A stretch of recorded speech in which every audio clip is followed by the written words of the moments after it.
knights. Leave us be, we beg you. We ain't in need of no help. We've not got no need for your help.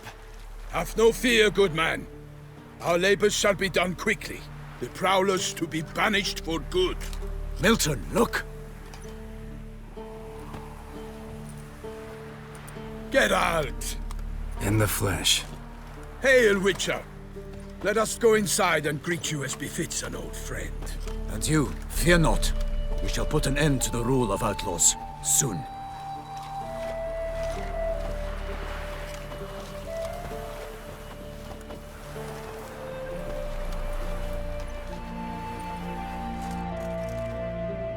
Found your message on a notice board. You see, Palmerin? I told you. The griffin at White Orchard. I knew that were we only to follow the tracks of its slayer, we would in the end find Geralt. Milton de Peyrac Peyrin and Palmerin de Lawnful. Good to see you both.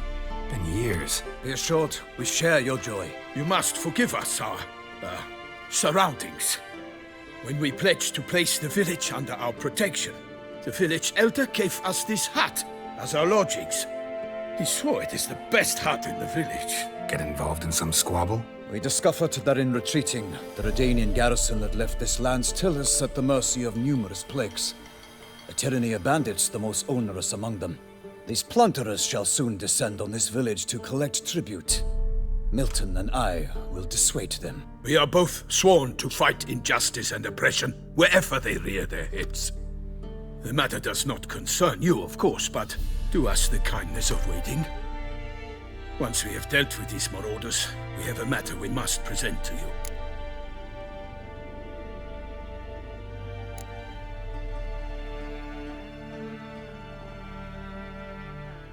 So, plan to go out and meet the bandits when they arrive? Fight them? Palmerin wishes first to appeal to their sense of decency. But I expect they will be deaf to this. Yeah, completely. We must afford them a chance to stand down. Many a hardened outlaw has left the path of wrongdoing upon hearing words of admonition. Doesn't happen in these lands. Ever. If they do not heed my reprimand, we at least will know we have done all within our means to evade bloodshed. Fine. Naturally, I'll help when Palmerin's rhetoric falls on deaf ears. Excellent. Then we've but to wait for the rogues to arrive. They's a coming! Hear that? Your bandits have arrived. Let us go out to greet them.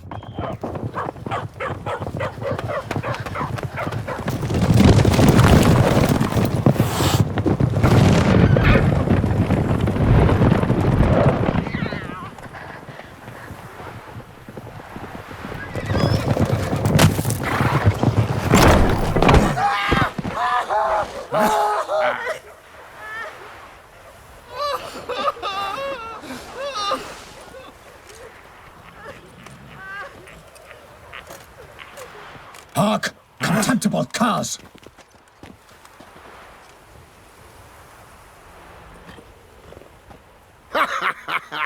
He mean us? I, Palmerin de Lawnfall, call upon you to repent. Set your hearts. Do you not see that they are blackened? Regular punch and Judy here. To prey upon commoners is no honor. To loot their meager stores, abandon the path of shame, and we will spare you.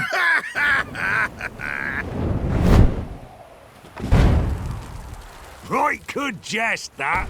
Had us a laugh. Now, fuck off or we lose our patience and you lose something else. Nay, wait, Zorg. These lads are lark. Mayhaps they know some tricks. Oi, players! Can you toss balls all loopity-like? Or do that thing where one spits fire while the other farts?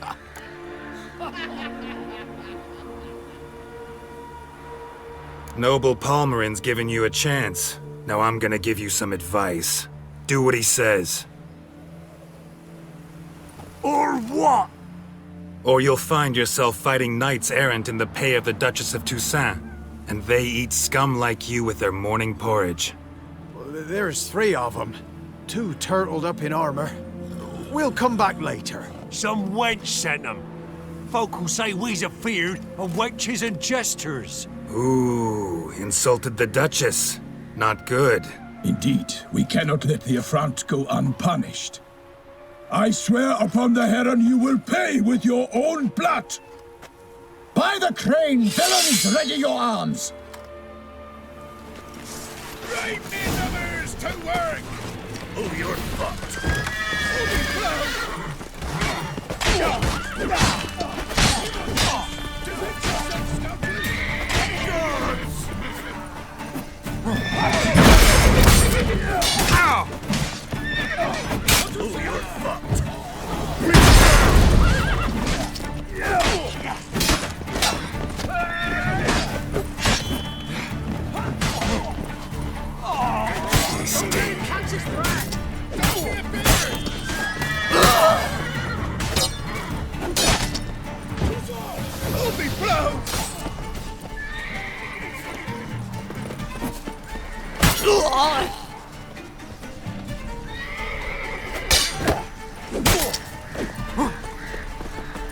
Poor son!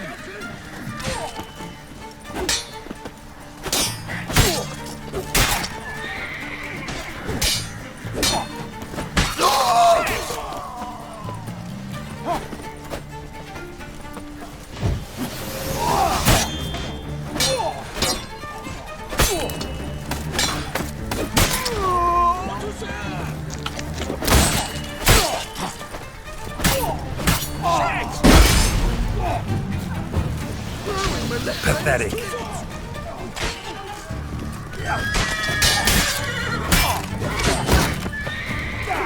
for the whore's son's eyes!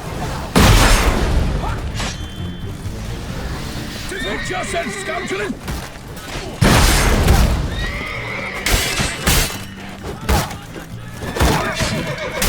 Killed you, you scurvy mutant!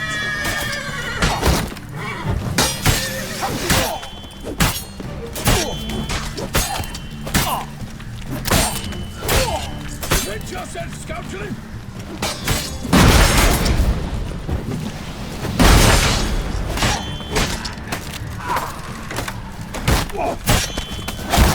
Too far! Gonna kill you!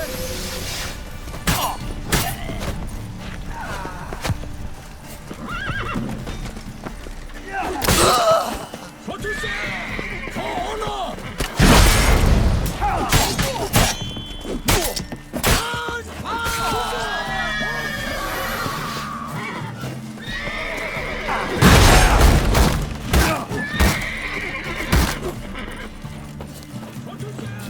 For honor! Never fight a witcher. Gonna kill you! Evildoers!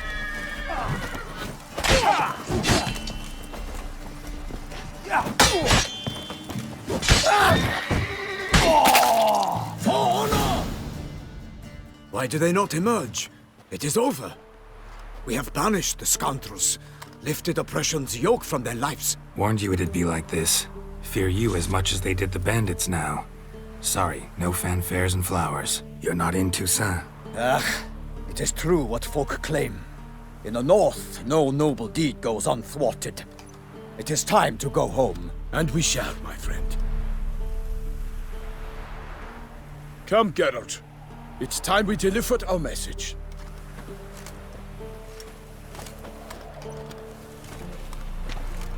So fess up. What brings you such a long way? We are to deliver Her Grace the Duchess's message in full, with all due ceremony. For tradition... Is sacred in Toussaint. All right, fine.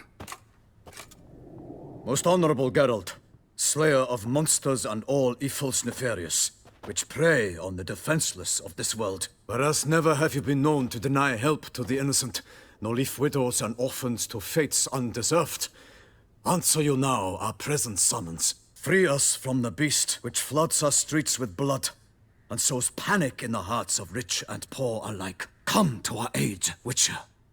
Thus humbly beseeches you the Star-Crossed City's most gracious protectress, Her Illustrious Highness, Duchess Anna Henrietta.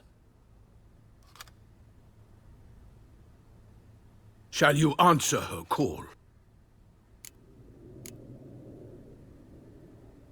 Anna Henrietta really say all that? Word for word? Well, in point of fact, she said, bring me the Witcher and dare not spare your horses. Only make certain this time he comes alone. The ducal chamberlain added the rest. You know how it is. Yeah, I remember. I might add, be it unofficially, that a hefty reward awaits. Yet the specifics you will need to verify with Her Illustrious Highness. Might be the most fervent request that I take a contract ever.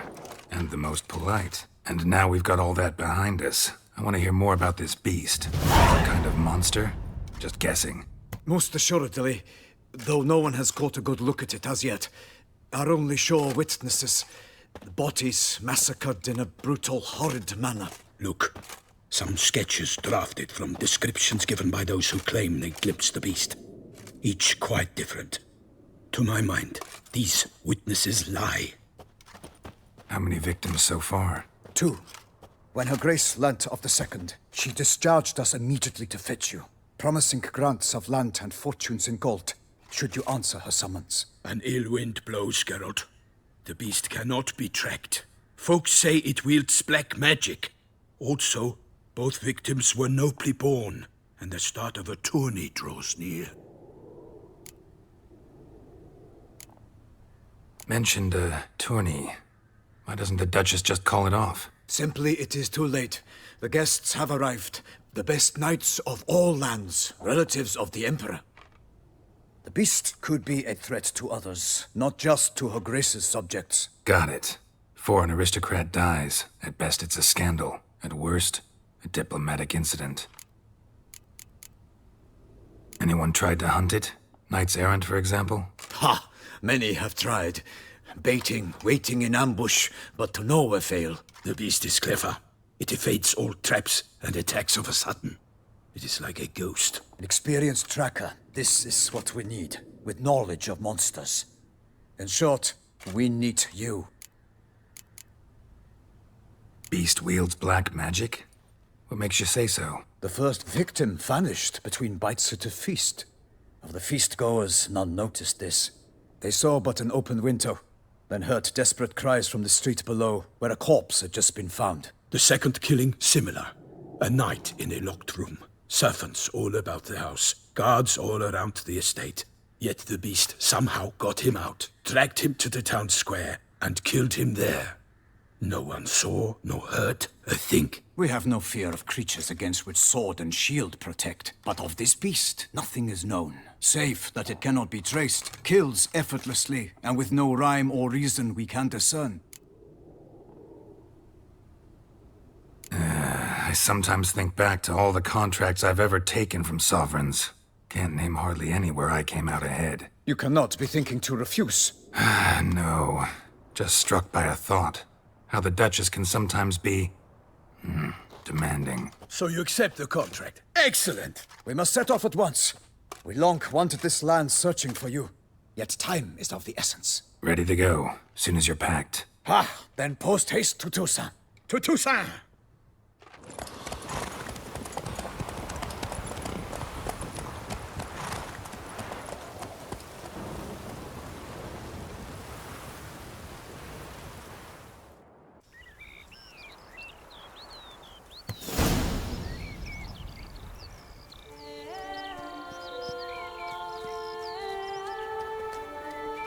Toussaint, the land of love and wine. Exactly how I remembered it.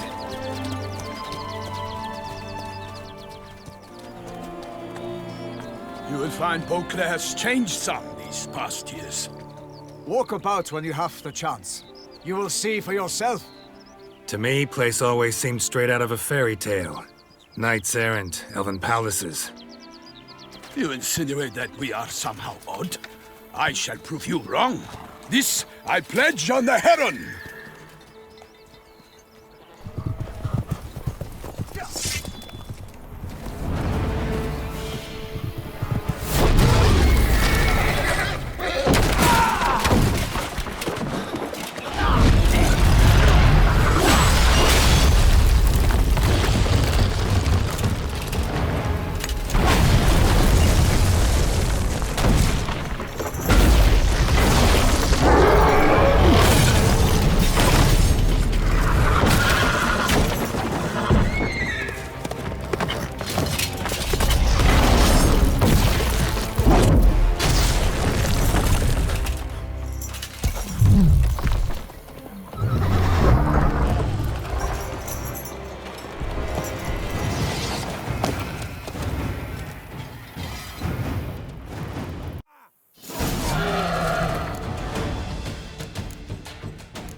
For my lady! Guillaume, watch out! I swore I'd kill a monster! All for one and one for all!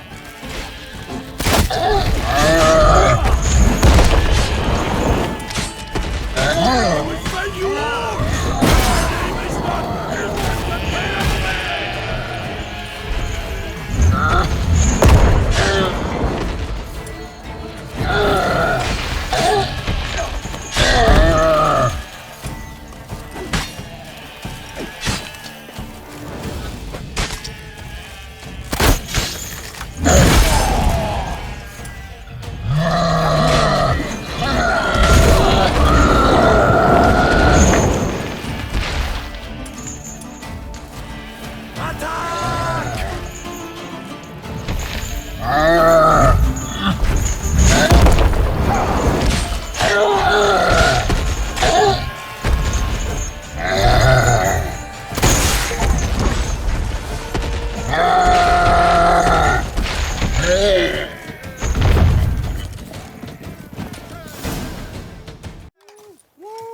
Big beast. Tackling it single-handed?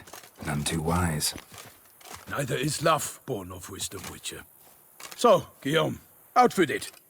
Which fair damsel inspired you to vow to kill that filth? The most beautiful among them. If he wishes to guard her name a secret, he need not reveal it.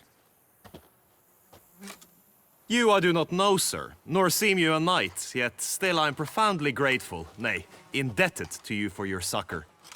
This trophy, sir, is yours.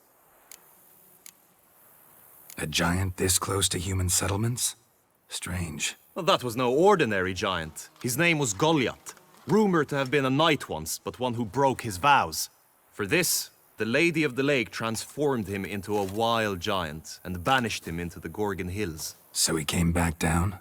Why? Several times each year, hunger chased him into the lowlands. Goliath had killed and devoured many shepherds. Guillaume's hunt served a noble cause. At any rate, it's a tale for more agreeable environs. I'll take the trophy. Why not? Could find someone who'll pay to buy it. Put up a good fight against the giant. Got experience battling monsters? None. In Toussaint, we mostly chase bandits.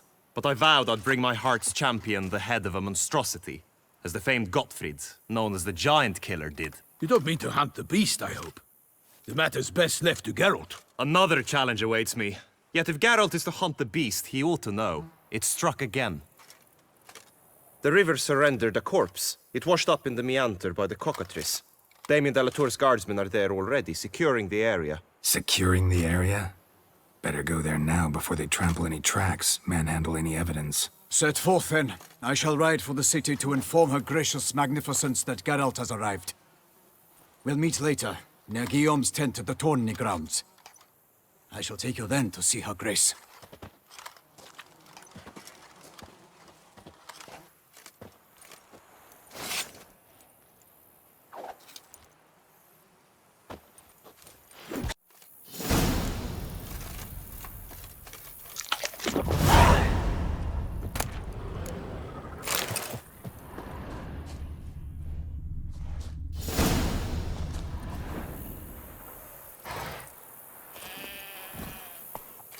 Faster. Brave kid, Guillaume. Parmanin oversaw his upbringing. Guillaume is his kin.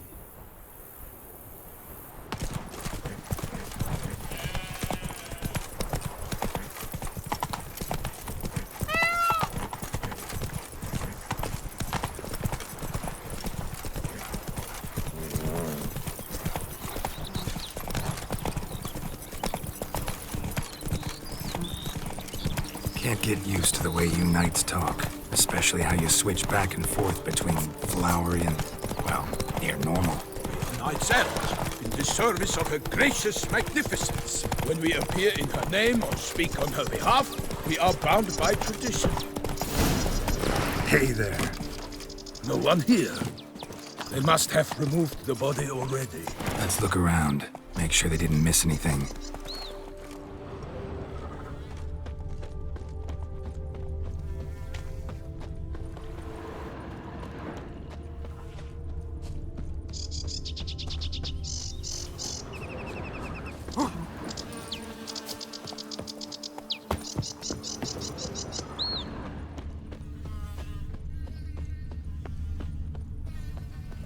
Hobnailed boots, multiple sets of prints. Ducal guard, clearly. Let's see where they went. Walked along the shoreline. Perhaps the body lay on the bank.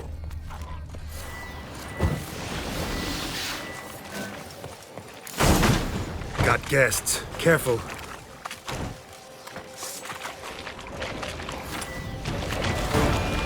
For the glory of her grace, I shall make a of you!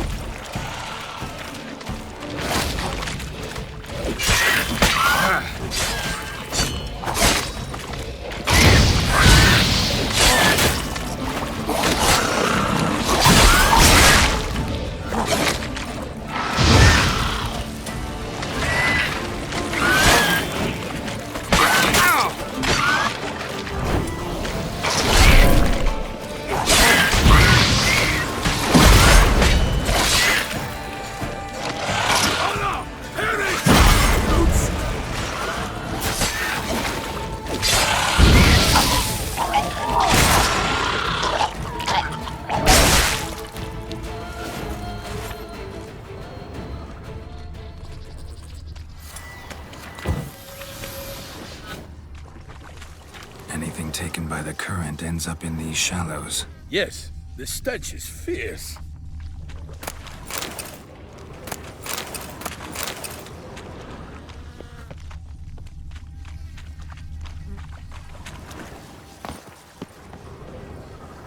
Footprints. See them? And a rut made by the hull of a boat. Left recently, I'd say.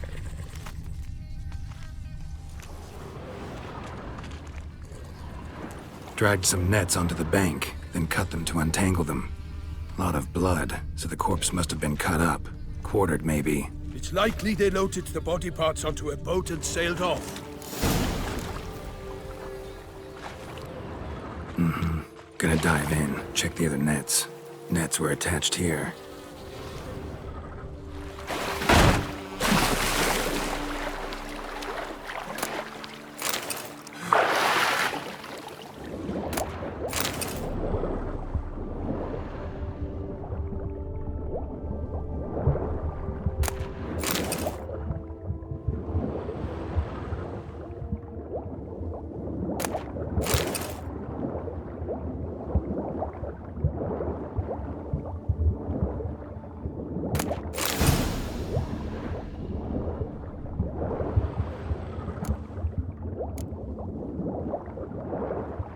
Silk kerchief, monogrammed DLC. A noble's accessory, clearly. Be nice to know where they took the corpse. What now? This isn't the site of the murder. We know that. Current brought the body here. Corpse got caught in the nets. Guardsmen pulled it out, put it in a boat and took it somewhere. Need to find out where. I'd like to look at the corpse before it starts to decompose. The inn. Its patrons must have seen the guardsmen, which direction they took. We should ask there.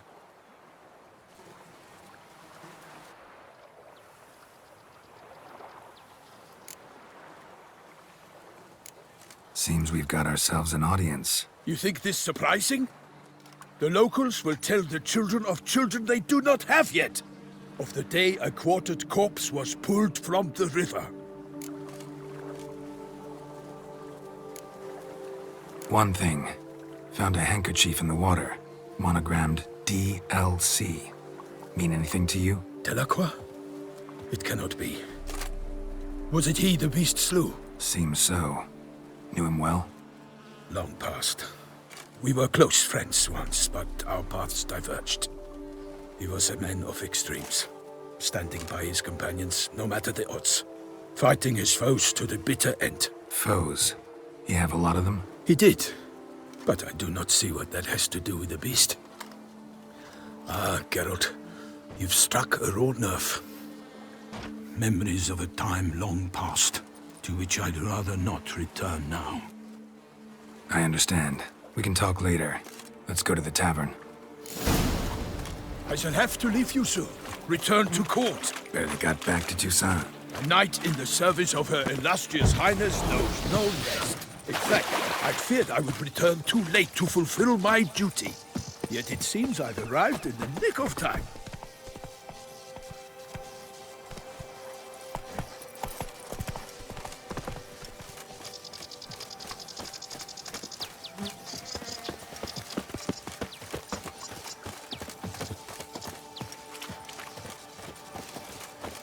Once you have finished examining the corpse, be sure to report to Anarietta. Anarietta? Her Grace, the Duchess. I forget myself at times. We address each other by our first names in private. Never in Pomrin's presence, however. He finds such familiarity offensive. Patrolling on an empty A stone. watering hole for traders, smugglers, boatmen. But you will find no better crayfish chowder in all Toussaint. Unky says if I'm bad, he'll give me to the witches. Hold in someone to tend to the beast. Killer from the north, they say. What? With no lights brave enough? Of course we have. But bravery's not enough against the beast. It wields dark powers. That calls for a witcher. Or a mage.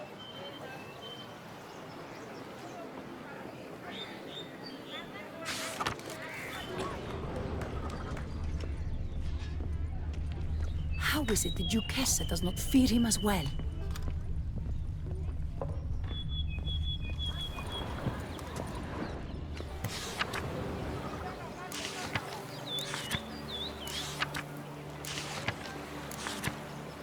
Ducal clerks looking for help.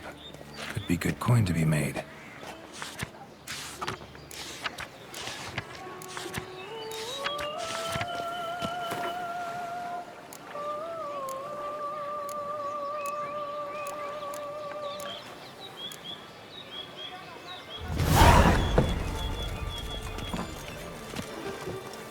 Never you worry. The air here is such that one is never hungover.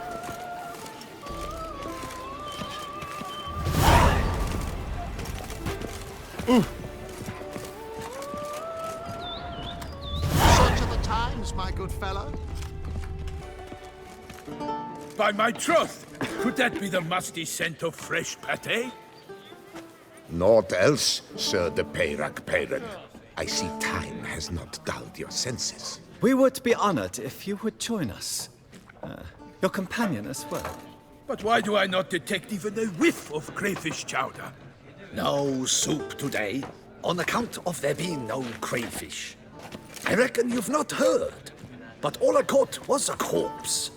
I awoke at the crack of dawn, as I do each day, but when I looked up, I beheld a blood-red sky. This corpse is precisely why we're here.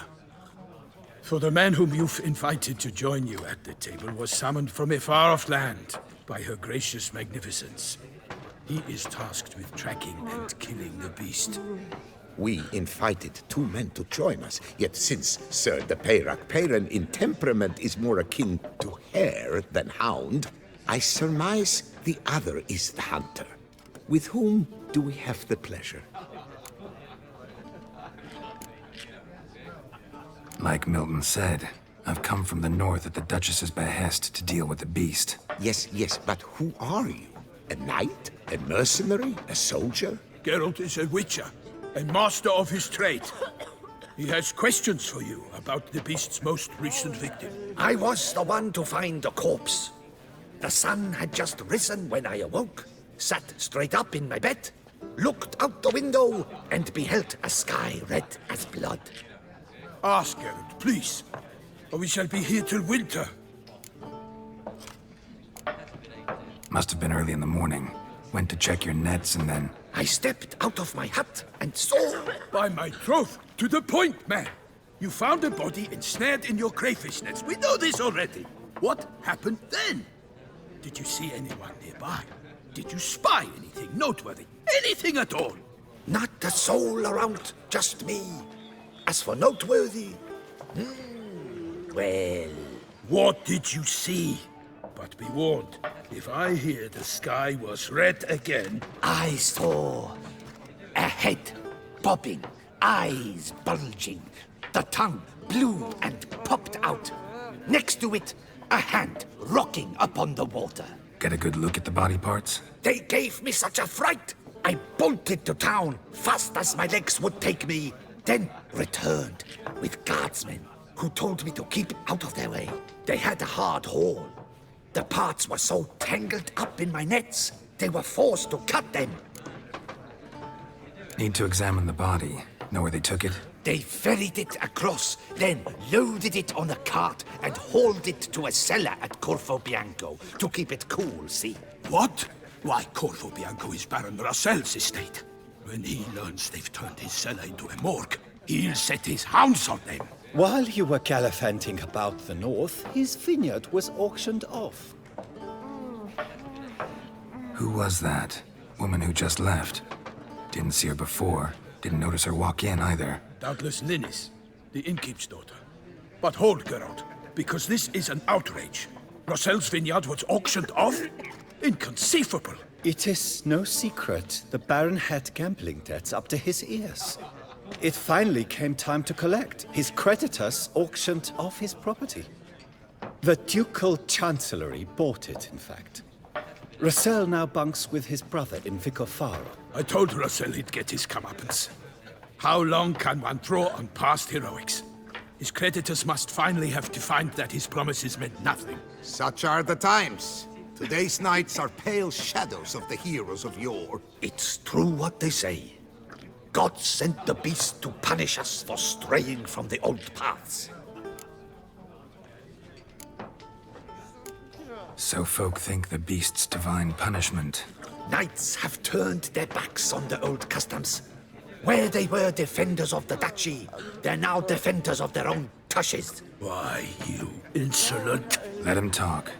The Duchess trades in titles, grants honors to ill-doers.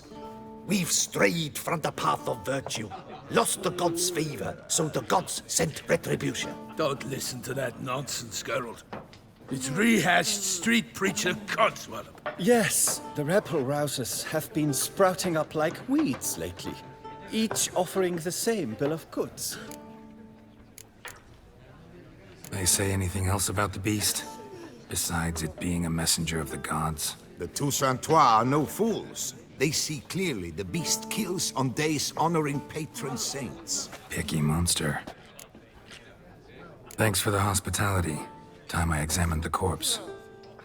Corvo Bianco lies a short way from here, near the tourney grounds. Just follow the road and you'll arrive. Not coming with? Oh yeah, duty of some sort calls. Some sort? Ha! Her Grace bestowed a great honor on me, even before we departed for Velen. I'm to play the hare during this year's game in the palace gardens. When you see me in my costume, you will wet yourself laughing. A little tempted to ask a few questions, but it sounds like a long, complicated story. One involving lengthy digressions into local history and tradition. So, see you later, Milton, and good luck.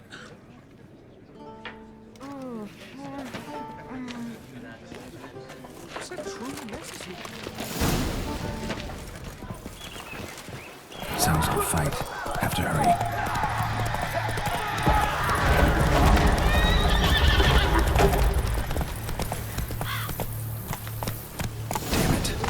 Still be here.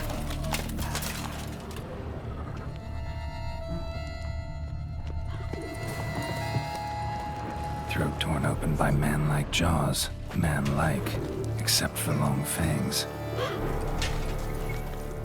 Killed with a single blow.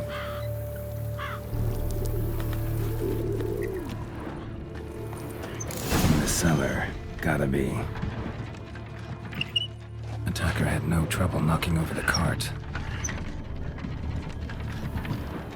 River Muck carried the body in his cart. Claw wounds from 5 separate claws, spread of a small human hand. Massacred by a vampire. Not an Ekimara, though, or a Fletter. Bruxa, gotta be.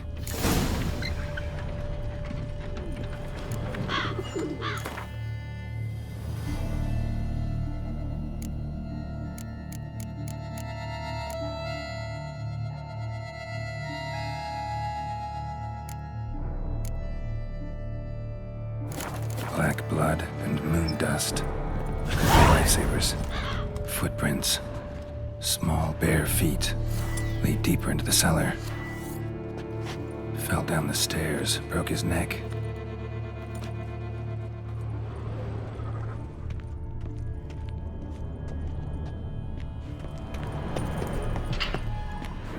Hurled against the wall with great force.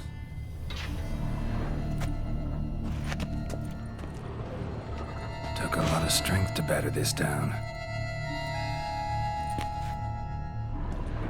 Used this to batter down the grate.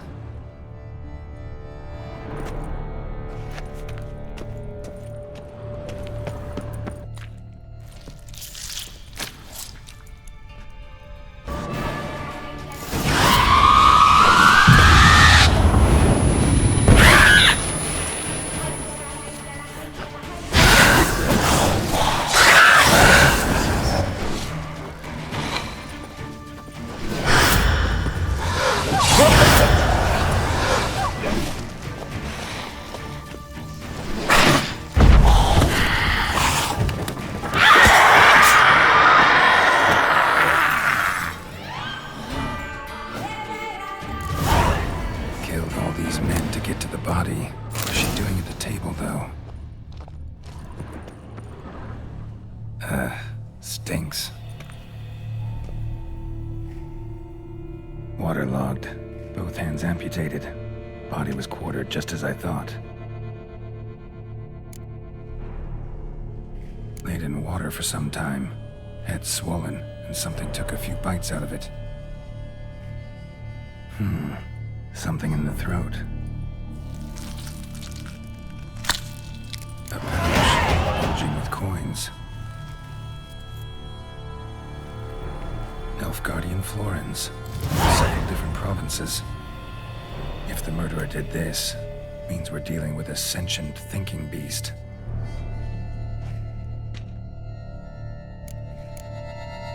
Body was chopped up after death.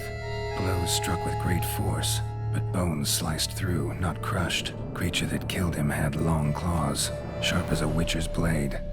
First sank its claws into the victim's heart. No Bruxa did this. Third hand. A spare? Except it's clearly not the victim's. Guardsmen must have not noticed it as they picked everything up. How's this possible? Still warm. Blood still flowing? Several monster species can regenerate. Never heard of that happening to their severed limbs, though. Or of their limbs seeming completely alive after so much time. Examine the tissue more closely later. Might learn something.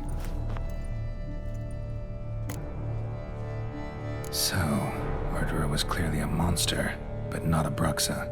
But then why'd the Bruxa come here for the severed hand? And who does the hand belong to? Why the hell's it still warm?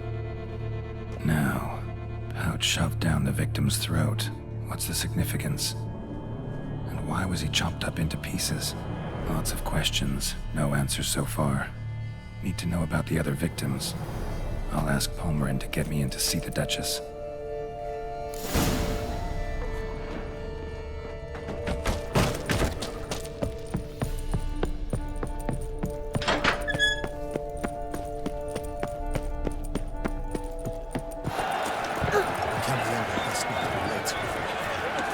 Need to speak to the Duchess, urgently.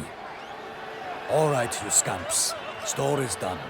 Go find your parents. But Sir Palmerin, what about the story of Rittik and the dragon? They're tales for another time. But take a good look at the man who stands before you now. This is Geralt of Rivia, the master witcher who lent his valiant hand to the defeat of the giant Goliath. Master Witcher, is it true virtue always trumps villainy?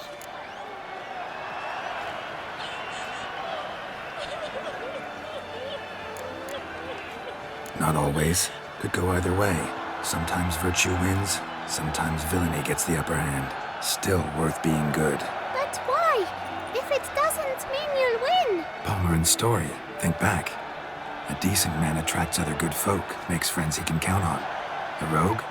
Well, you can only count on other rogues. And who would you rather have for a friend? A man of virtue? I must agree. Now, that will do for questions. Go find your parents. Her Enlightened Highness has doubtless arrived at the tourney grounds to watch the battle in the arena.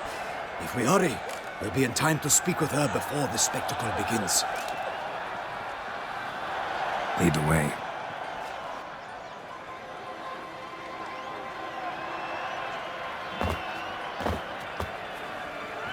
Who's fighting? Nilfgaardian gladiators? Close, but not quite. As you will soon see. Someone's gonna fight a Shalmar? With only some bells on its tail to confuse it, slow it down? Whatever is the problem? The beast is a gift from the Emperor, no less.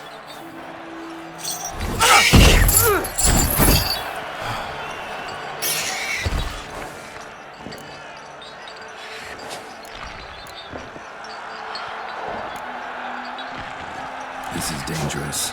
Bells on its tail aren't enough. I saw a spectacle of the sort at the arena in Nuremberg. There, a knight defeated a Shalmar with bells on its tail. Might have gotten lucky. Shalmar might have been lame. Who knows? Only a Witcher has a real chance against a healthy Shalmar. And that's not even every Witcher. Besides which, releasing a monster that dangerous in front of a crowd, plain irresponsible. Who's going to fight the beast? Guillaume, the young man you met. Yeah. Mentioned he'd promised his heart's captor a monster trophy. Great love demands great sacrifices.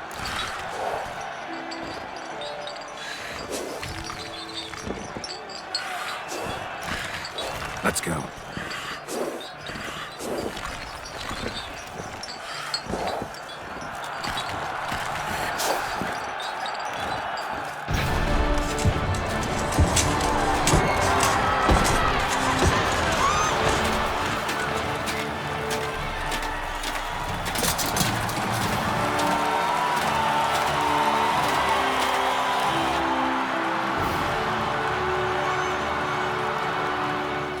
I dedicate my imminent victory to fair Lady Vivian.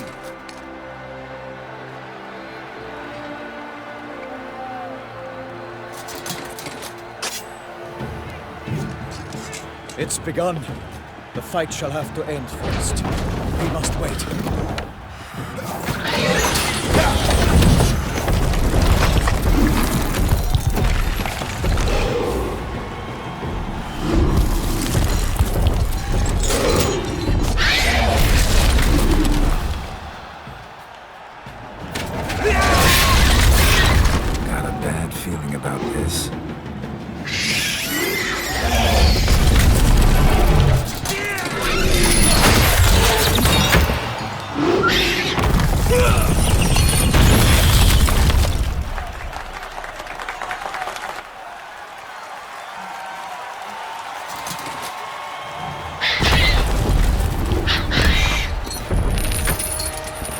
Damn it.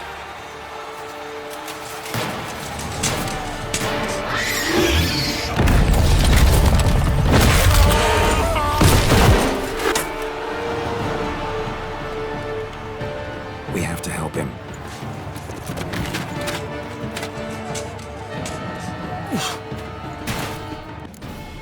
For honor! Onward! Gotta keep it down. Can't really tell where the armor is. Alas, alas! The beast used his foul girth, let loose a roar, and knocked him to earth. Now came the Witcher in one mighty bound to give fight to the beast. Its plans confound.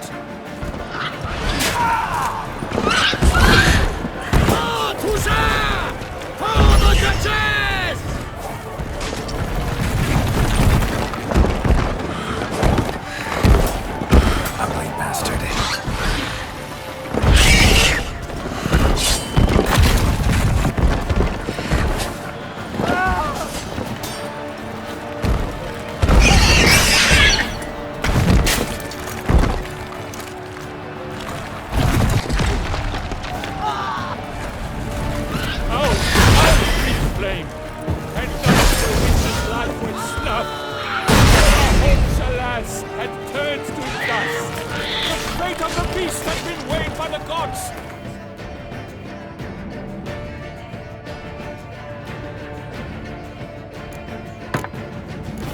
Witches had triumphed against all odds.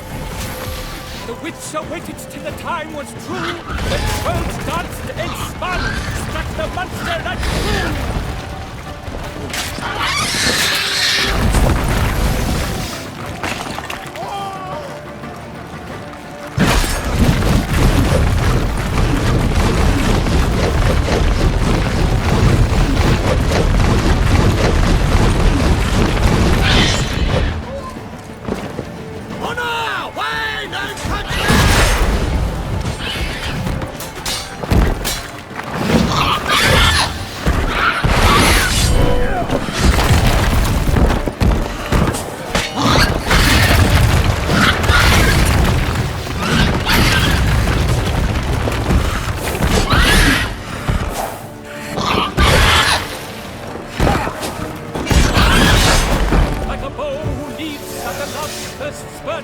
So the Witcher ruled the Selma and its foul heart turned. Gods dive, free faint, his razor strikes belly. Selma's cries ring aloud, transforms into jelly.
The Selma lies defeated by Geralt of Rivia, master of the witchering trade. Behold, as the last gasps of life seep from the beast.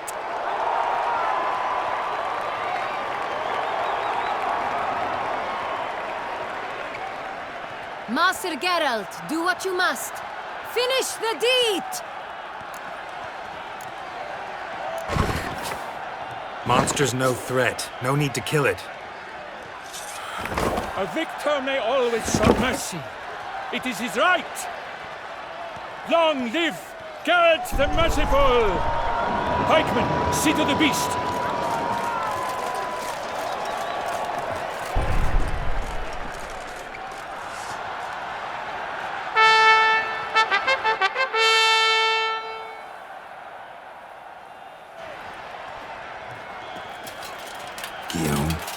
The lad came damned close to dying.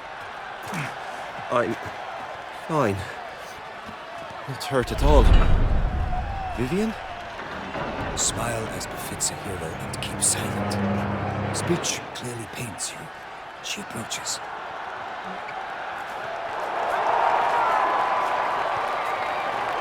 Geralt, we must talk. Vivian.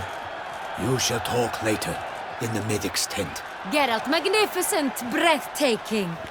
Your Grace. We knew that to summon you was a brilliant idea. We are delighted, ravished to have struck upon it.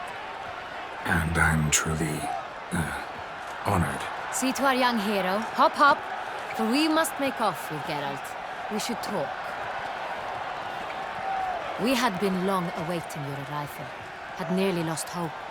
Then suddenly, that entrance, so spectacular.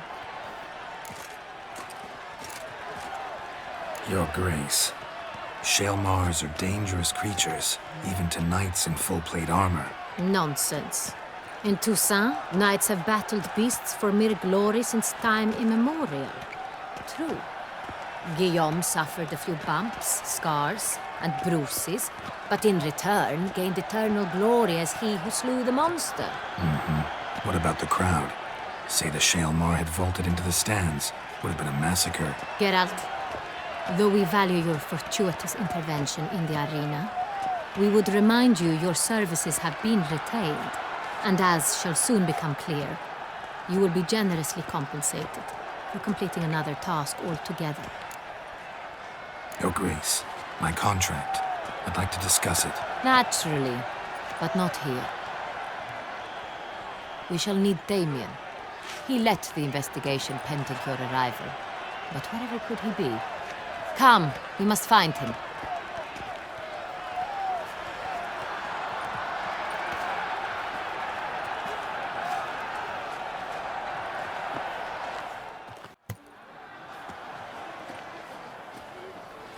Tell us, have you come alone? Or did Viscount Julian accompany you? Wish to see Dandelion, Your Grace? Yes. I mean, no. Yes. But solely to tell him we regret. Yes, deeply regret rescinding the death sentence we so justly handed down upon him. If we could turn back time, we would make certain he sat in a tower till he rotted. No, we would ensure he was broken on the wheel, then drawn, hanged, and quartered.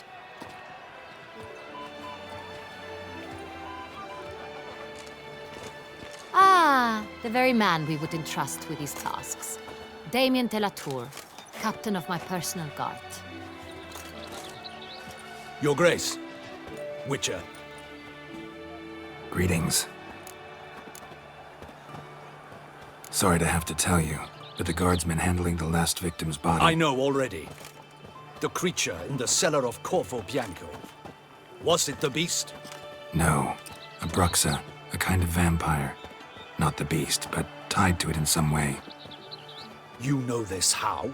Through careful analysis of the evidence, both on the riverbank and at Corvo Bianco. Do you mean to insinuate the investigation thus far has been sloppy?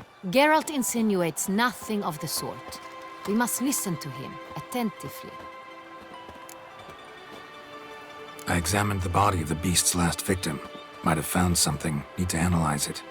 A quiet place, that's what I could use most right now. And maybe the help of an alchemist or a mage. Also like to hear all you know about the previous victims. Take it Sir de la Tour is my man for that. Firstly, call me Damien, please. Secondly, you should know I spoke against summoning you here. I've heard much about you. You bring trouble, or thus far have, always. And we've enough trouble as it is. Yet we are capable of defeating the beast on our own, without an outsider's help. I've no doubt about it. Damien, we settled the matter of the Witcher's employ some time past. Definitively.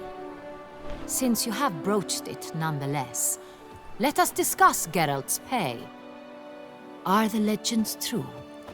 Do Witchers usually demand that which you find at home, yet did not expect? Not quite, Your Grace. Law of surprise, it's something we invoke at times, but rarely. Usually we just take gold. Disappointing. This law sounds rather romantic. On the other hand, on returning to the palace, we would likely find impatient petitioners or a set of sample fabrics for a new dress.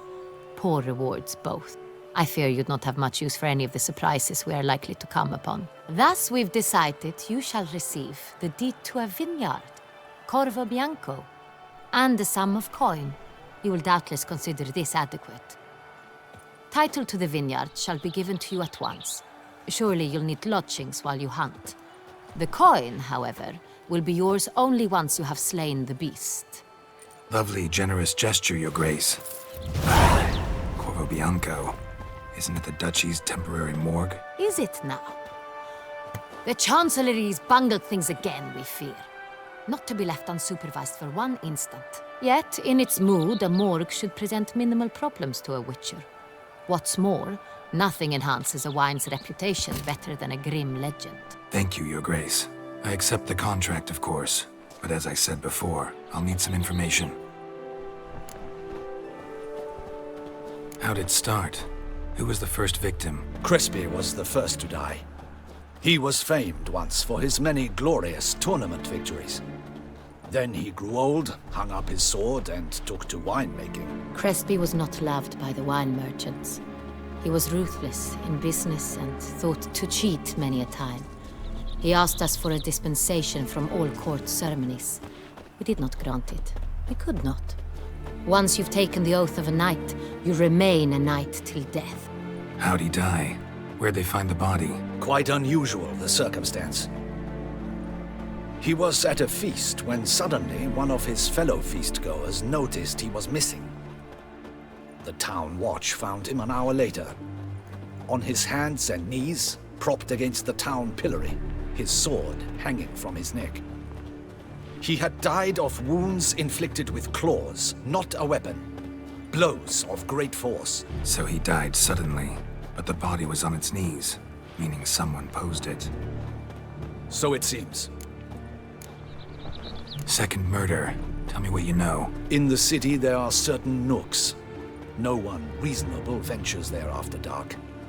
Ramon Dulac's corpse was found in one such place. With the first murder, terror gripped the city. Its inhabitants grew wary, kept to safe areas. Consequently, news of the second victim came to us from a group of concerned cut-purses. Criminals fear the beast? Telling in a way. Take it you've excluded the possibility that Ramon died at the hands of these bandits. Do you believe me an amateur? Not hands, but claws killed Ramon Dulac. The wound was deep, clean. His body was found in the gutter, dressed in nightshirt and cap, a pillow placed under his head, and his sword replaced by a bed warmer. Ramon Dulac, a knight who but a dozen years past was an advisor to our father, the Duke. Someone went to a lot of trouble to make him look ridiculous. Maybe revenge was the motive. It's not out of the question. Dulac had shady dealings with the criminal underworld, but no one ever came forth with concrete proof of any misdoings. So, first two victims were knights, best years behind them. The same could be said of the third. Sir Delacroix was wont to claim that in modern times knights face new challenges, enterprise being the latest addition to the chivalric virtues. He made a veritable fortune in the grain trade. Palmerin even nicknamed him Sir de la Stinch. Found a coin pouch on his body. Contained florins dating from various times, hailing from different provinces of the Empire. Delacroix loved coin, true, but had no patience for numismatics. Lots of similarities between the victims. All the bodies were found in strange places under extraordinary circumstances. Seems the murderer, whoever or whatever it is, has some meaning to convey. These were honorable men. We are horrified by the disdain, the disrespect with which they were treated. These were knights of Toussaint. Blast it. Might be the point. From what you say, none was a model of virtue. Ever considered that's what the beast's trying to draw attention to? All the murdered men were knights who swore fealty to the 5 chivalric virtues. And even if Knights of Toussaint swear fealty to what virtues exactly? honor, wisdom, generosity, valor, and compassion. 5 virtues. Why are they so important to your knights? Strange question. Your Grace, forgive me. I'm a foreigner trying to understand another land's customs. You are forgiven. According to legend, the virtues we cultivate were bestowed upon us by the Lady of the Lake. How we truly came to espouse them, none remember. In Toussaint, we believe men of low birth should be simple-hearted and obedient. We expect much more, however, of our knights. They are to be soldiers and courtiers, lords and servants.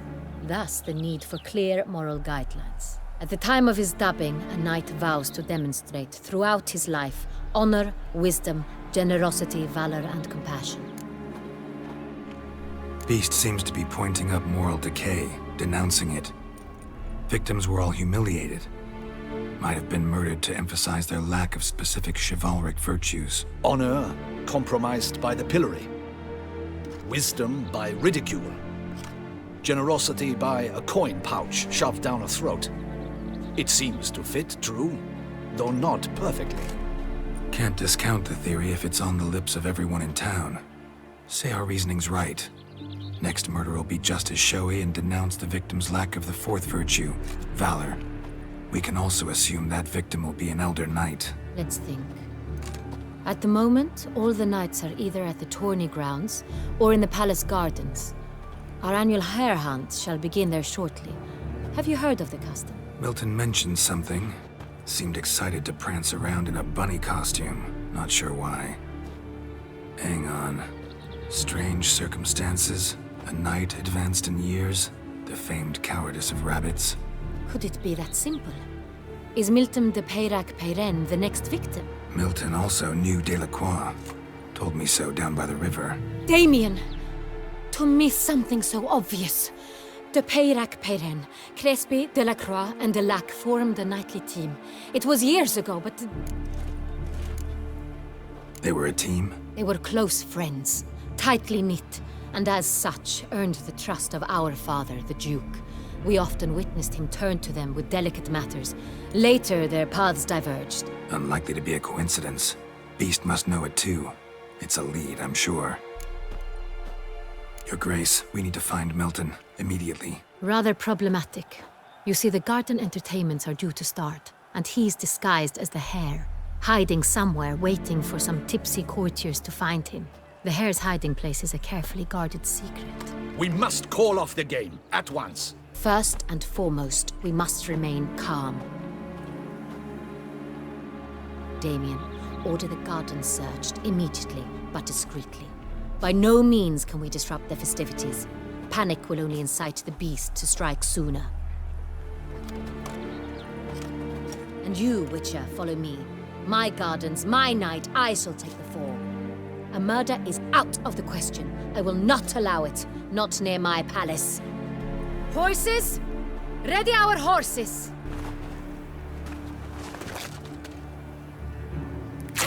Your Grace!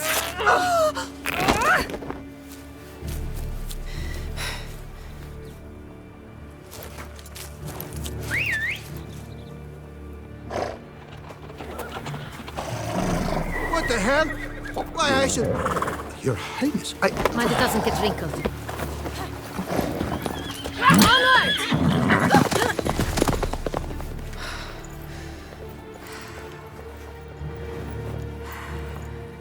Hey! That is silk! Be careful! Give it to me!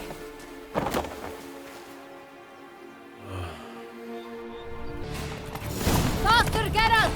Right like the wind! Whoa! Your Grace seems right at home in a saddle.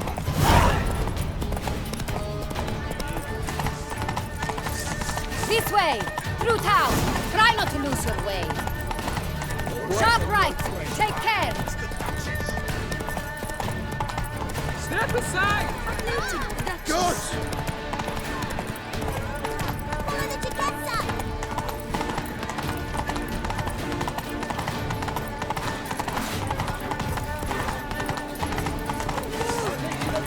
Clear a path!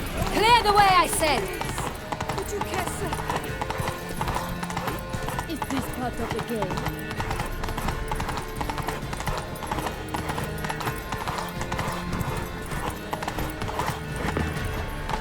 Come on Here! now. Just round the corner! Hurry! We must go to where the game is being held. The participants must find a unicorn's horn, a golden fish, and a phoenix egg. With these in hand, they can deduce where the hare, Milton, hides. Mean we need to find those things too? We've no other option. But time is of the essence, so we shall have to break the rules.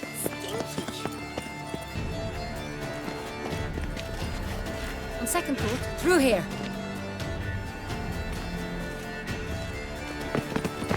I shall show you where the hunt plays out. Then we will split up. You will get hold of the unicorn horn and the golden fish, while I nab the phoenix egg. That will be quickest. Golden fish. Do I need a rod or a net? Please, Geralt. It's not a real fish. Look there, towards the water. See the lights? The hunters are trying to hook the fish from boats. You must simply dive in and find it. The unicorn. How do I catch it? It's terribly skittish, true, but I'm sure you will find a way to earn its trust. It runs around over there, look. Colton fish and the horn both contain things or clues that will help us find Milton. Once you have fish and horn, find me among the other Phoenix encounters. All clear? Then let's get to it.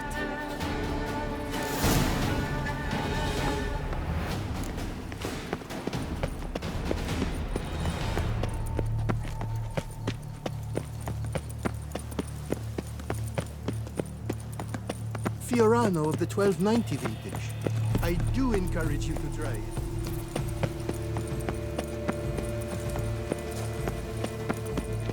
If one were to call a state courageous or cowardly, what other part of the state? What's new, mon ami? But this is no true unicorn. Perhaps an apple will work. Or some sweets. We would not be in this predicament, dear sister, were you still a virgin. Do you really wish to have this conversation again? Here and now? Hush, or you'll spook the beast. We shall try the sweets. Hey folks, gonna have to ruin your fun. Sorry. Who's that?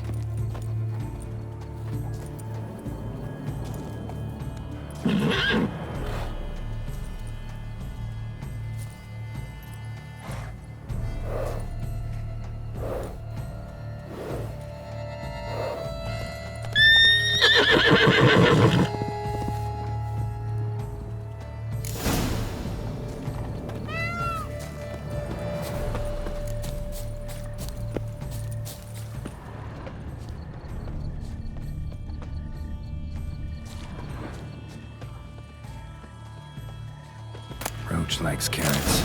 Maybe Unicorn will too. This is an outrage! An outrage, I Roach tell won't you! eat bread either, except if it's stale. Roach won't eat bread either, except if it's stale.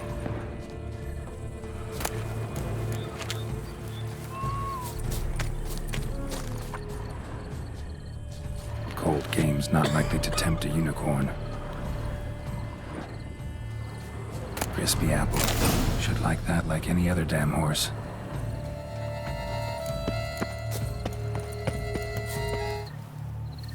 How do I muster the strength for it all?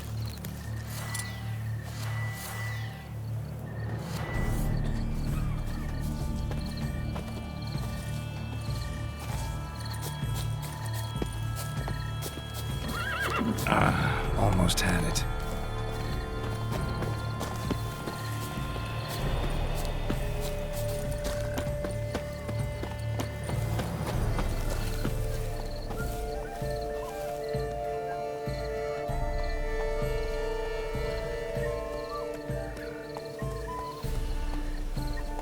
An apple. Yum yum.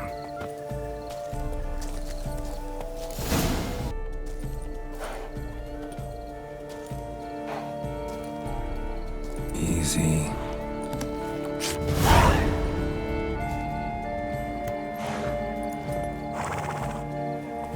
Gardens are huge. Be better off on horseback.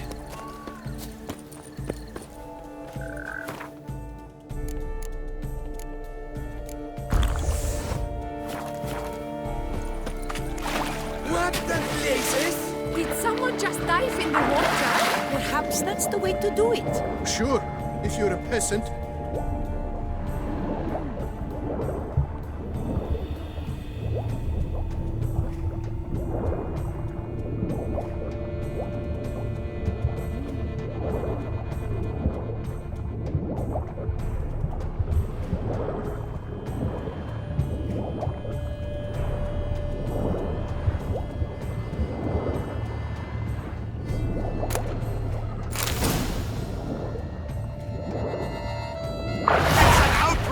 Bad form, sir. Do something. Do what exactly? Am I to jump in the water? Lodge an official protest. Surfeit of beauty. If you please, Your Grace. We do not please. We act out of the highest necessity. All shall be explained later. But it's against the rules. I am the rules.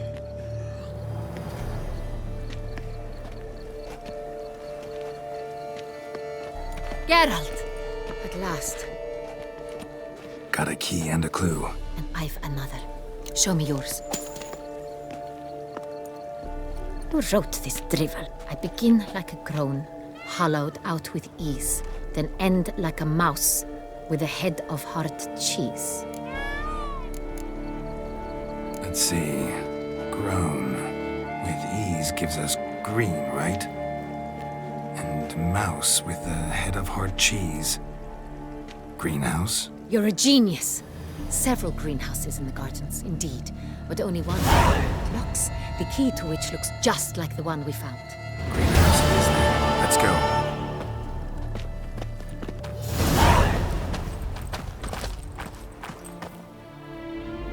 Wait here.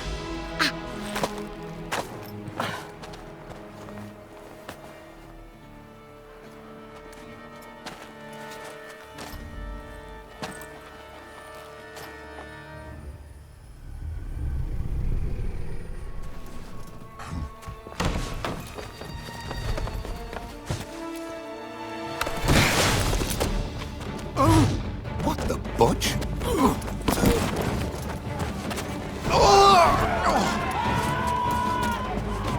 What was that?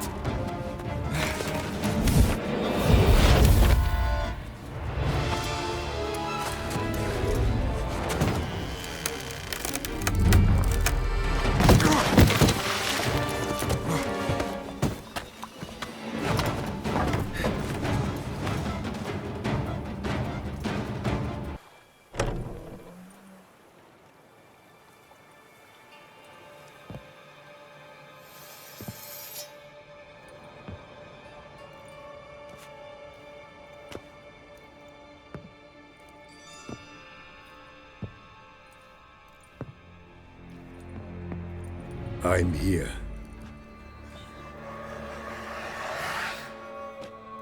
This belonged to you, maybe? It did, but you may keep it. I've a new one.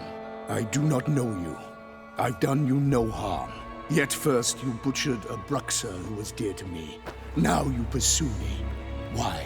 You've killed 4 innocent people, at least. And you? How many innocents have you cut down? Plenty. Even more of the guilty, though. You're next. I think not. You see, I've something to do still. More murders? Just one.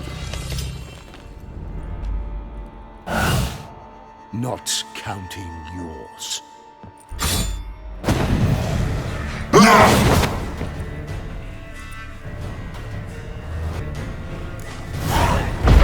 Let you kill again.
To stay where you were. Regenerate! I know you're in trouble.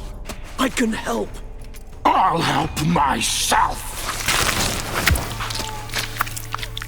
No, he's my friend.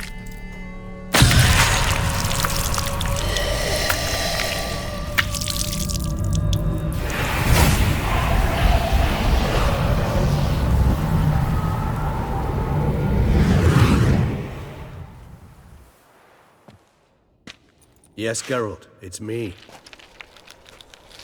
Regis? You all right? All is well. All's in order. Wounds such as these heal on vampires in moments. But we've not seen one another in ages, my friend. At least in human terms, that is. How's this even possible? Last I saw you... I was a bubbling, shapeless smear, having been rather spectacularly melted into a column of a certain castle. In somewhat better shape now, as you can see. Hardly peak form, mind you, but were I human, folk would think me a demigod, I dare say. I'm sorry. What happened, it was my fault. Never got a chance to apologize. No need, Geralt. Bygones. I did not have to join you on that expedition. No one twisted my arm. Miraculous regeneration. How do you manage it? I had help. From the one you hunt. Him? How?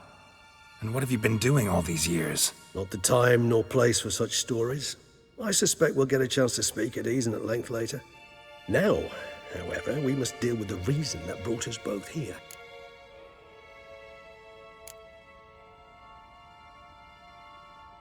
So you being here, it's no coincidence? Your powers of deduction seem to have waned not one bit. I'm happy. I came here for Detlaf. I fear he's become entangled, landed himself in serious trouble. So that's his name. He's your friend? You might call it that. Though Detlaf is, how would you humans put it, more bestial than I am.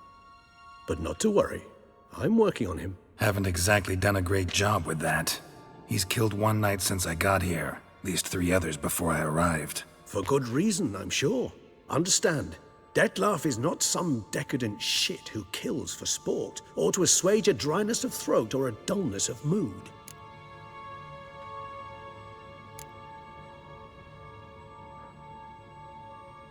Seem pretty damn sure of that. I am, because I know him very well.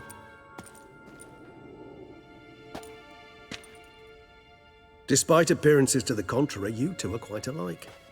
You've both noble hearts, yet you both are wont to perform ignoble deeds. When circumstances force you to, of course. Remember the year 964? That was 3 centuries ago. Blind fear gripped Rivia, Lyria, and Spala. Women and children were dying. Their mutilated, dismembered corpses littered the fields. Brute of Lyria. Read about it. Chewed up almost 200, then fell to a common poacher supposedly armed with a dagger blessed by some prophet. It fell to Detlaf, who then found a poacher asleep in the brush near his snares and dropped the fiend's corpse at his feet. And thus, a legend was born. Awfully good of him. But do I need to know this? Yes. So you'll understand Detlaf is no cold-blooded killer. I believe he's landed in some mess and he sees no way out. What makes you say that? Vilgefortz melted my body. Detlaf found what was left. As per our codex, he had a choice. To leave me where I was, or to care for me and nurture my remains. He chose the latter. Regenerated me at no small expense in his own blood. Do you know what that means to a vampire? The gravity of the endeavor? Probably same thing it means to a human. You owe him your life. Much more than that. The act itself made us blood brethren. A bond so strong humans cannot even imagine. Which is why I know something ill is afoot. Always had an overdeveloped sense of empathy. Each vampire has a unique talent. One they hone over centuries. It's precisely what renders us so difficult to classify. Detlaf's trump card is his herd instinct. His tribal propensity. In point of fact, he prefers the company of lesser vampires and shuns that of humans. If he walks among you, killing egregiously, it can only mean something's upset him. Immensely. Anything specific? Some set of things that'd be likely to set him off? How should I say this? Detlaf doesn't understand men, their world, its rules, its conventions. He's naive in a sense. He doesn't comprehend your games, knows not what it means to lie, deceive. Suggesting he's maladjusted, and venting his rage. I'm suggesting maladjustment can at times breed conflict. But is it the case this time? I cannot say, but intend to find out. Gotta find him, before something upsets him even more, and all Beauclair is awash with blood. Well, we share a cause then, just like the old days. Not entirely. I mean, when I find him, you know. I know you've a contract on his head. Yet your true task is to stop the beast killing, not necessarily to kill the beast, am I right? All in all, sure. Let us find him. By the time we do, I hope I'll have convinced you Detlaf is no monster. Fine, all right already. But for now, evidence is stacking up against him. Hear that? The posse. Knights must have tracked me here. I prefer they not find me here. I've makeshift quarters at Mère Lachaise Long Cemetery. We'll meet there. See you.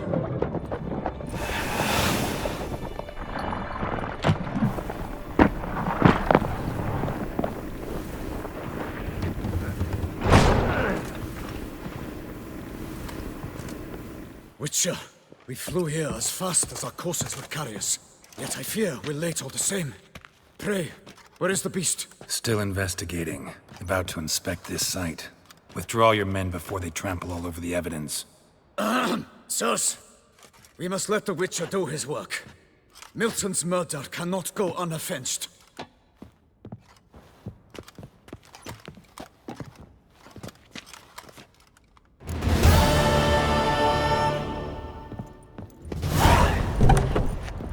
Allow the Witcher to ply his trade.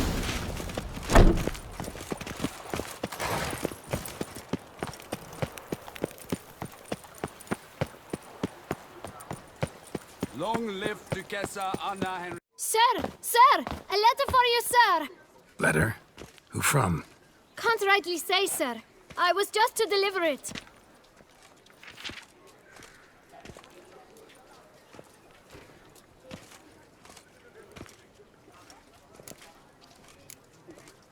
Here. And thanks. No, sir. Thank you. And I truly hope I'll be of service again.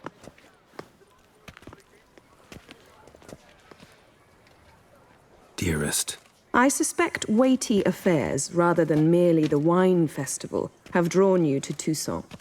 Perhaps you'll find time to probe a certain matter in spite of this. I recently came across the mention of one Professor Moreau, a scholar in Beauclair, who conducted research into Witcher mutations. Though the details are rather murky, as is the location of the scholar's laboratory, his journal could contain more information. It lies buried with him in his tomb. I enclose a map I found in the book I happened upon. Though less than completely legible, I trust it will prove useful nonetheless. I felt this matter could prove of some importance to you, thus I dispatched this letter without delay. Whatever you decide, please take exceedingly good care of yourself. Your Yen. A professor who studied Witcher mutations. Might actually be worth looking into.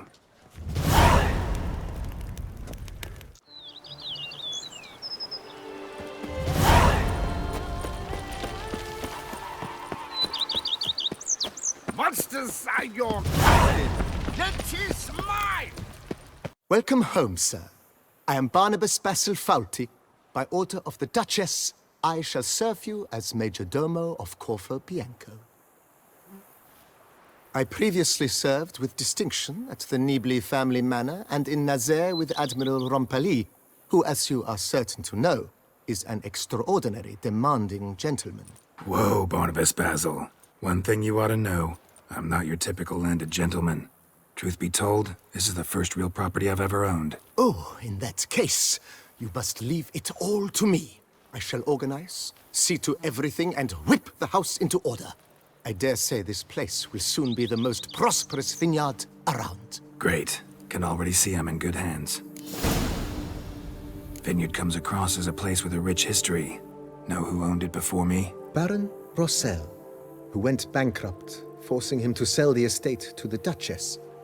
The Baron, in turn, had purchased it from Monsieur Bolius of the Headsman, a truly colorful man of Ketweni origin. He was actually a headsman? No, not him, but his great-great-great-great-grandfather. Indeed. Apparently, he was a common cut-purse who somehow secured for himself the post of ducal headsman in Beauclair. Went about his work with an exceptional penchant. They say he chopped off more heads than there are grapevines in the ducal vineyards. He never hesitated, not once. Never sliced unevenly, never botched a job. For his exemplary service, the Duke granted him a title and this estate. Monsieur Bolius, on the other hand, was an engineer in his younger years. Once retired, he settled here and took to producing wine. Sadly, misfortune struck and he lost his sense first of smell, then of taste. Additionally, he could not drink alcohol. His medic forbade it. Shame that. He gave up making wine? Not at all. He made even more of it.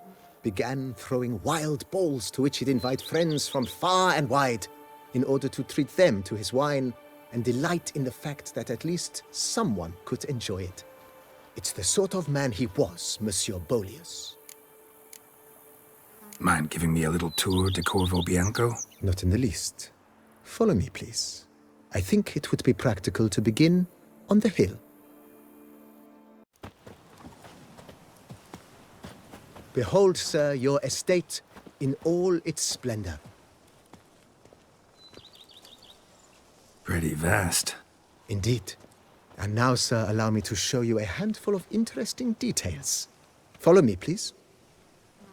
Been a major domo all your life? Yes, I come from a long line of major domos.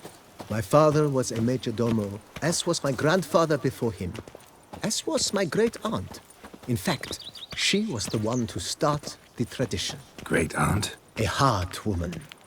It is said that already as a child, she knew where she was going and went there. When she arrived in Beauclair, she signed on as a chambermaid at one of the vineyards, then slowly worked her way up to major domo. She dragged the rest of the family up the same path.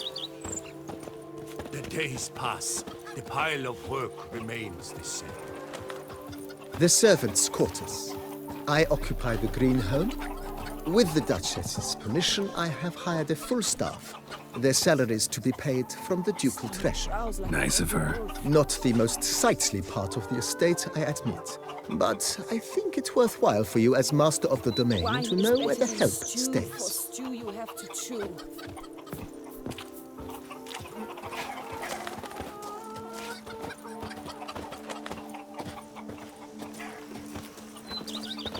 Baron Rossel ordered the vines in this part of the estate uprooted and olive groves planted in their place. They look beautiful, especially come spring. Don't look at all bad now, either.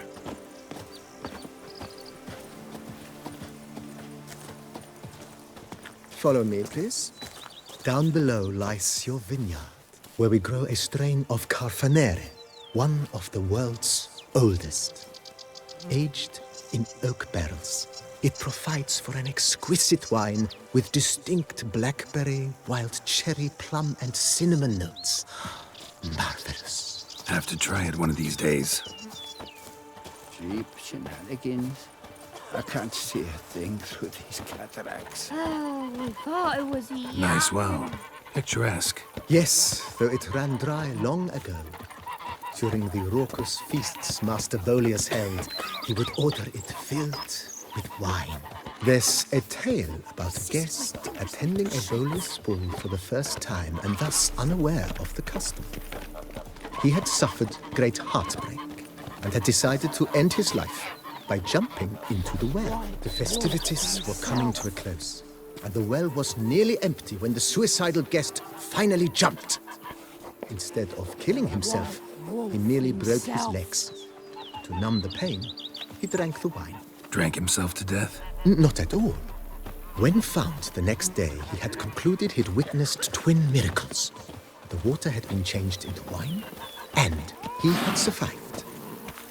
He retired to a monastery in the Dragon Mountains and began preaching the wisdoms of Lebioda. Those wenches of Coronata birthed their babes the bum way.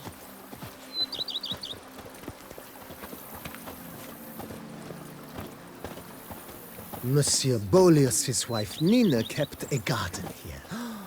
A supremely lovely place it was. Bit neglected now. I agree. Yet nothing stands in the way of restoring it to its former glory, and once again planting it with herbs and other vegetation.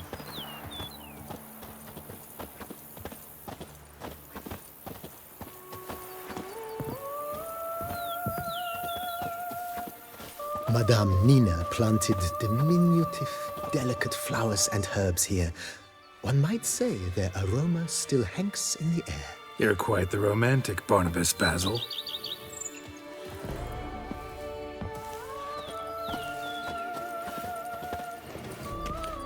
Cat-pitted Coronata.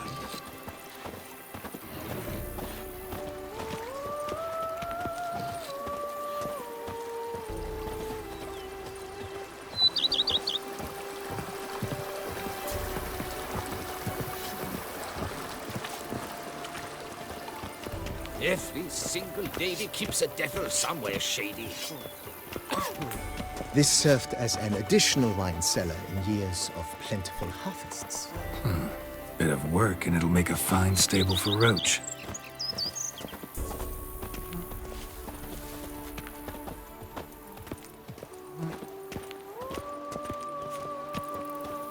The cellars, voila. During Monsieur Boleus's time, wine was kept here, but Baron Rossel used it to store olive oil as well. I took the liberty of cleaning up the mess, which I made while fighting the Bruxa. Thanks, Barnabas Basil. Appreciate it. Follow me, please.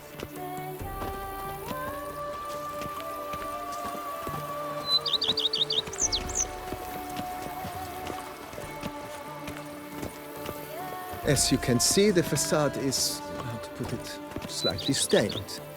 But one cannot deny it a certain subtle southern charm. True, though it could use a bit of subtle paint. Follow me, please.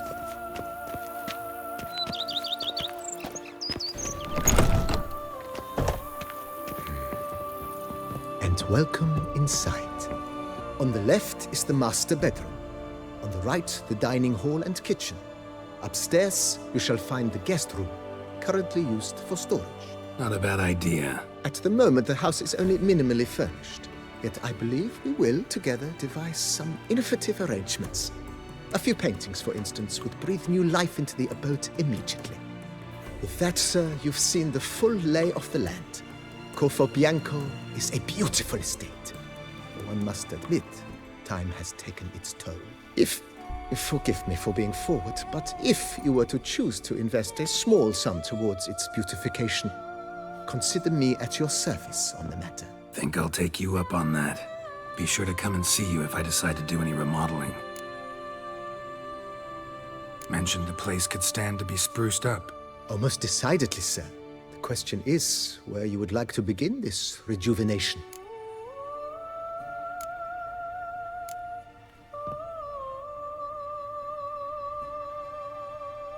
Been thinking about the outer walls. Maybe a fresh coat of paint or some patching. If I might dare to make a suggestion, why not start with a general renovation? I once oversaw such work at Admiral Rompelli's summer residence. The effects were simply breathtaking. Not only did the residence positively sparkle afterwards, but we also made room to display the Admiral's armor and weapons, of which he was a passionate collector. It's in your hands then. Make the place shine. I shall get to work immediately. Within a day's passing, I shall have sent for the crew which rebuffed the Admiral's residence. They are the finest specialists around. Highly skilled at what they do, it shall not take them too long, I wager. 2 days after they begin, your eyes will behold your residence in its refurbished, rejuvenated, beautified state. Is there anything else you require, sir?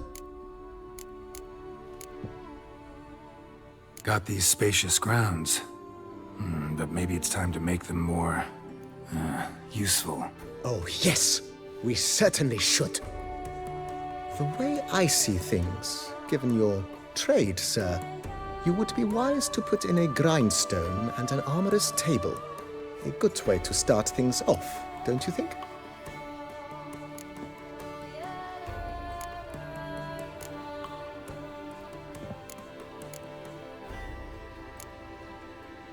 In my trade, my blades get dull pretty quick. Could use a grindstone, professional grade. Of course. No one would consider that an unnecessary extravagance, I would wager. Then send out for one, please. A high-quality stone to be set up in the yard. Of course. I shall send a runner to town at once. I believe you shall be grinding to your heart's content by tomorrow. Will you be needing anything else, sir? My armor needs work from time to time. You know, oil this, reinforce that. Could use a decent work table where I could do all that. Admiral Rompelli once hired a specialist who made the finest armorer's tables this side of the Yaruga. I will contact him at once. Good. Order me up a table like that. Immediately, sir. I expect it will take at most 1 day to arrive. Will you be needing anything else, sir? Know what? Changed my mind. Not in the mood to talk about redecoration today. But I wanted to ask you something else. I shall be glad to answer your every question, sir. Thanks. Gotta get back to my business now. See you soon.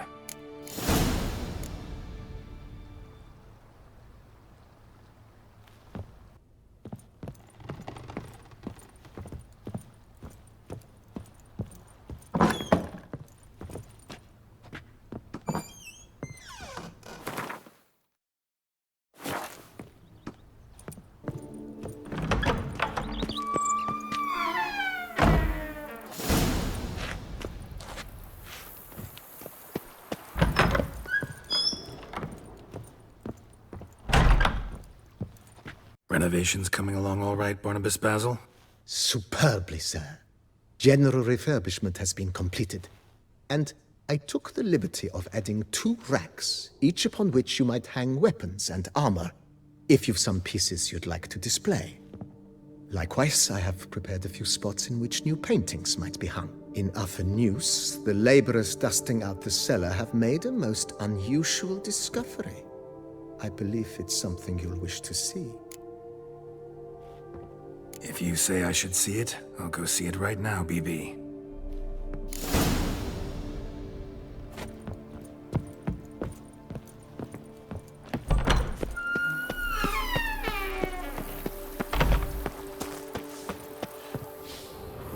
You smell that?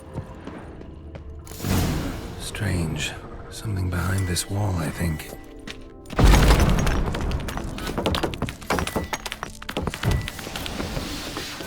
Laboratory.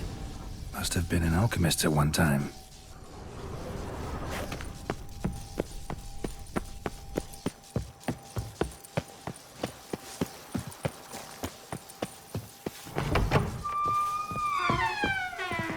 BB, know anything about the laboratory in the cellar? One of the previous owners take an interest in alchemy? A laboratory? Alchemy? I know nothing of it. But I understand that to a witcher this must be a very intriguing find. It is. It was walled up. Equipment's pretty ancient too, so it must have belonged to someone who lived at Corvo Bianco before you started working here. Whoever it was sure knew their stuff, though. Got dragonglass vials and flasks, stills, sublimators, vengerometers. Forgive me, sir, but I fear I don't follow. Just saying, it's top-notch equipment. True masterpieces of craftsmanship for use in alchemy. Brewing a concoction with this stuff versus doing it over an open fire? Well, there's no comparison. Then I am all the more delighted you discovered it, sir. Starting to really like this place. Maybe we should keep going, refurbish some more. What do you think, BB? As you wish, sir. Shall we see to the house or the grounds this time? Feels like by investing a bit of coin, I could make the house more functional. Indeed, momentum is best maintained once established. Now that we've finished the general renovations, you might begin to consider such things as a new bed, or additional armor stands, or weapon racks. Also, some new furnishings and a fresh coat of paint on the walls would do much to improve the guest quarters.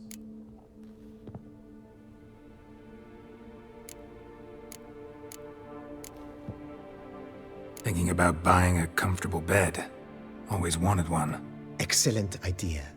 In your profession, rest is supremely important. But say the word, and I shall order you a bed from the carpenters who craft comfort for the court. Great. Order me a fine bed, please. Think I deserve one at my age. True indeed, true indeed. I shall send a runner at once. The bet will be in place by this time tomorrow. Is there anything else you require, sir? Could use another weapon rack. Got some interesting pieces I'd like to display. I know of a carpentry shop in town which crafts the humblest lumber into true masterpieces. You need but give the word. Fine. Order the racks. Of course, at once. At most 1 day for them to arrive, is my estimation. Is there anything else you require, sir? Along the path, I've often picked up well-crafted, beautifully ornamented armor. Some of those pieces would look great on display here. I agree. It would lend the place a certain witch's air. Shall I order new stands at once, sir? Yes. Just please make sure they're solidly made and nicely finished. It goes without saying, sir. There is nothing worse than splendid armor upon a subpar stand. By this time tomorrow, they shall be ready to display your finest finds. Is there anything else you require, sir? Was wondering about the guest room. Not that I'm expecting company, but... Oh, but that is immaterial. All self-respecting homes should boast a comfortable guest room. What if someone were to drop by unannounced? Yeah, sooner we start on that the better. I can tell a man of action immediately. I'll see to it myself. The room shall be ready in 2 days, in my opinion. Is there anything else you require, sir? Starting to get into this whole renovating thing. There must be other things we can improve. What a splendidly wise idea. Now that the general refurbishment is done, why not see to the grounds? Perhaps Renovate the stables? Or return Madame Bolis's garden to its former verdancy? You know Roach, my horse? Well, we've been through a lot together. And since I finally got a decent place to stay, I think she deserves one too. Oh, a sturdy stable testifies to a most honorable owner. Just say the word, and I'll have them start working on it at once. My Roach deserves the best. Have them refurbish the stables. I shall get to work at once. Yet finding workmen and completing construction takes time, though likely no more than 2 days. Will you be needing anything else, sir? So, sometimes I have to brew a potion, but I can't find the herbs I need growing anywhere nearby. Well, you're in luck, sir. The flower garden, once kept by Madame Nina, Monsieur Bolis's wife, seems the ideal place to cultivate herbs. In fact, it's roomy enough to plant shrubbery. Good idea, Barnabas Basil. Herbs there will save me hours of painstaking searching and harvesting. The idea is yours, sir. I am but the humble executor of your will. I believe we shall have sown the first seeds in 2 days' time. Will you be needing anything else, sir? That's all for now, BB. Thanks.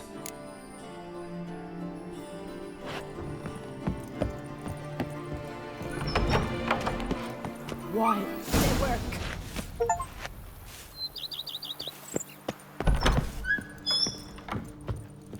Renovations coming along all right? I am delighted to inform you we have completed our labors.